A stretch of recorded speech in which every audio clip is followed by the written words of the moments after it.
முயற்சியின் மகிமை. திருநெல்வேலி மாவட்டத்தின் ஒரு முனையில் இருக்கும் ஒரு சிறிய கிராமம் சேவல்குறிச்சி. இந்த கிராமத்தில் முருகேசன் என்ற சிறுவன் வசித்து வந்தான். இவரது குடும்பம் மிகவும் ஏழ்மையானது. தந்தை ஒரு தேங்காய் கடையில் வேலை செய்தார். தாய் தோட்ட தொழில் செய்து வந்தார். முருகேசன் பள்ளிக்கு செல்வதும் மாலையில் வேலைக்கு செல்வதுமாக இருந்தான்.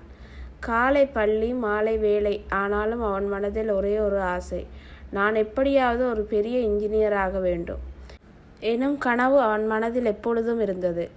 அவனது நண்பர்கள் விளையாடும் போது கூட முருகேசன் மட்டும் புத்தகத்தை எடுத்து படித்து கொண்டிருந்தான்.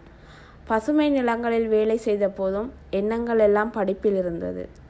ஒரு நாள் ஒரு ஆசிரியர் அவரிடம் கேட்டார், இந்த ஏழ்மையில் இருந்து நீ எப்படி தப்பிக்கப் போகிறாய் முருகேசன் என்று. அதற்கு ஒரு வழி இருக்கிறது ஆசிரியரே, அதுதான் விடாமுயற்சி. ஆசிரியரின் முகத்தில் நம்பிக்கை வந்தது.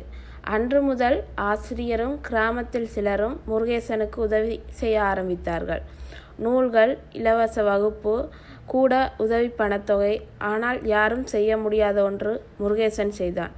தினமும் காலை 4 மணிக்கு எழுந்து படித்து வந்தான். அவன் இரவு தூங்க செல்லும் நேரம் இரவு 11 மணி. இப்படியே 7 வருடங்கள் தொடர்ந்தது. தன் படிப்பை பூர்த்தி செய்து முருகேசன் இந்தியாவின் மிக உயர்ந்த கல்வி நிலையமான IIT மெட்ராஸ் பல்கலைக்கழகம் சென்றான். அங்கும் தினமும் காலை 4 மணிக்கு எழுந்து படித்தான். தன் திறமையால் பட்ட படிப்பை முடித்தான். பின்னர் ஒரு மிகப்பெரிய மென்பொருள் நிலையத்திற்கு வேலைக்கு சேர்ந்தான்.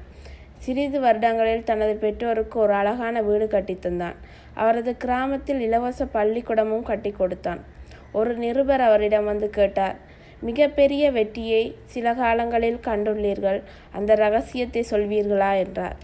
முருகேசன் சொன்னான், வெற்றி என்பது தனிப்பட்ட திறமை அல்ல, தொடர்ந்தும் செய்யப்படும் முயற்சியின் பலன். ஒரு நாள், ஒரு மாதம், ஒரு வருடம் மட்டுமல்ல, நாம் நினைத்தது முடியும் மட்டும் முயற்சி செய்தால் அந்த முயற்சி தான் வளர்ச்சியை தரும் என்றார்.